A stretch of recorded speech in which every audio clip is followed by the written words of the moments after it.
ಪರಿಷತ್ನಲ್ಲೂ ಸಹ ವಿಪಕ್ಷಗಳಿಂದ ಗದ್ದಲ ಕೋಲಾಹಲ ಆಗಿದೆ. ಸಿಎಂ ಉತ್ತರಕ್ಕೆ ಅಡ್ಡಿಪಡಿಸಿದ್ದಾರೆ ವಿಪಕ್ಷಗಳು ಅಡ್ಡಿಪಡಿಸಿ ಘೋಷಣೆಗಳನ್ನ ಕೂಗಿದ್ದಾರೆ. ಗದ್ದಲದ ನಡುವೆಯೂ ಸಹ ಉತ್ತರ ನೀಡ್ತಾ ಇದ್ದಾರೆ ಸಿಎಂ. ಗೋವಿಂದ ಗೋವಿಂದ ಅಂತ ಘೋಷಣೆ ಕೂಗಿ ಆಕ್ರೋಶ ಹೊರ ಹಾಕ್ತಾ ಇದ್ದಾರೆ ವಿಪಕ್ಷ ನಾಯಕರು. ನಾನು ಕೂಡ ಪುನರುಚ್ಚಾರ ಮಾಡ್ತೀನಿ, ಅದು ಉನ್ನತ ಮಟ್ಟದ ತನಿಖೆಯನ್ನ ಮಾಡಿಸಿ ಅವ್ರು ಯಾರೇ ಆಗಿರಲಿ, ಬಿಜೆಪಿಯವರು ಇರಲಿ, ಕಾಂಗ್ರೆಸ್ನವರು ಇರಲಿ, JDSನವರು ಇರಲಿ, ಅವ್ರ ಮೇಲೆ ಕಠಿಣವಾದಂಥ ಕ್ರಮ ತಗೊಳ್ತೇವೆ. ಆದ್ರೆ ತನಿಖೆ ಆಗ್ಬೇಕಲ್ಲ, ಸುಮ್ಮನೆ ತಗೊಳಕ್ಕಾಗಲ್ಲ. ಮಾನ್ಯ ಸಭಾಪತಿಗಳೇ, ಈಗಾಗಲೇ 48 ಜನರ ಮೇಲೆ ಈ ರೀತಿ ಆಗಿದೆ ಅಂತಕ್ಕಂಥದ್ದು ಎಲ್ಲ ನಾನು ಕೇಳಕ್ ತಯಾರಾಗಿಲ್ಲ ಮಾನ್ಯ ಅಧ್ಯಕ್ಷರು. ಸುಮ್ಮನೆ ಅನಗತ್ಯವಾಗಿ ಯಾರ್ಯಾರು ಕೇಳಿ ಕೇಳಿ. ರವಿಕುಮಾರ್ ತನಿಖೆ ಮಾಡಿಸ್ತೀವಿ.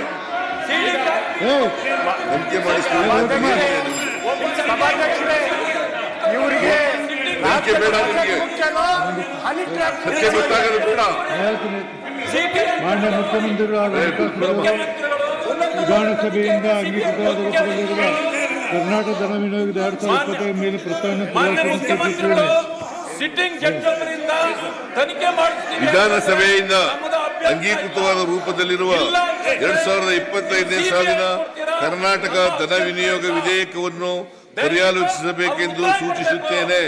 ಮಾನ್ಯ ಅಧ್ಯಕ್ಷರೇ, ಕಾನ್ಸಿಕ್ವೆನ್ಸಿಯಲ್ ಬಿಲ್ಲು ವಿಧಾನಸಭೆಯಿಂದ ಅಂಗೀಕೃತ ರೂಪದಲ್ಲಿ ಕರ್ನಾಟಕ ಧನ ವಿನಿಯೋಗ ವಿಧೇಯಕ 20 ಪ್ರಸ್ತಾವನೆ ಮಂಡಿಸಲಾಯಿತು. ಪ್ರಶ್ನೆ ಏನೆಂದರೆ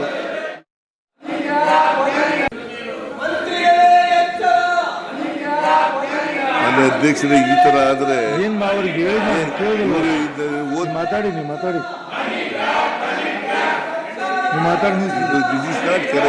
ಹೇಳಿ ಕೇಳಿದಲ್ಲ ಅವ್ರು ಹೇಳಿ. ನಾನು ಇವ್ರೇ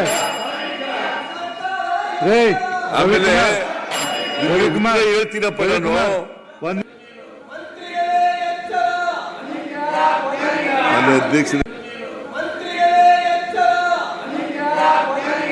ಅಧ್ಯಕ್ಷರೇ, ಈ ತರ ಆದ್ರೆ ಏನ್ ಅವ್ರಿಗೆ ಮಾತಾಡಿ ನೀವು ಮಾತಾಡಿ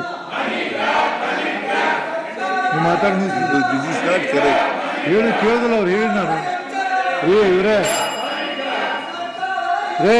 ಆಮೇಲೆ ಹೇಳ್ತೀನಪ್ಪ ನಾನು.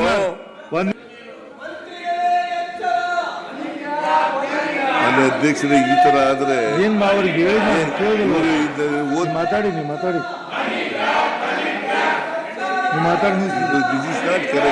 ಹೇಳಿ ಕೇಳಿದಲ್ಲ ಅವ್ರು ಹೇಳಿ. ನಾನು ಇವ್ರೇ ಆಮೇಲೆ ಎರಡು ದೃಶ್ಯಗಳನ್ನ ನೋಡ್ತಾ ಇದ್ದೀರಾ.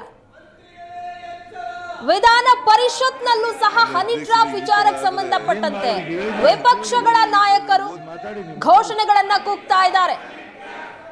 ಮಂತ್ರಿಗಳೇ ಹನಿ ಟ್ರ್ಯಾಪ್ ಅನ್ನುವಂತಹ ಘೋಷಣೆ. ಮತ್ತೊಂದು ಕಡೆ ವಿಧಾನಸಭೆಯಲ್ಲೂ ಸಹ ಇದೇ ರೀತಿಯಾಗಾಯಿತು. ಹಾಗಾಗಿ 18 ಶಾಸಕರನ್ನ ಅಮಾನತು ಮಾಡಲಾಗಿದೆ. ಅಲ್ಲೂ ಸಹ ದೊಡ್ಡ ಹೈಡ್ರಾಮಾ ನಡೆದಿದೆ.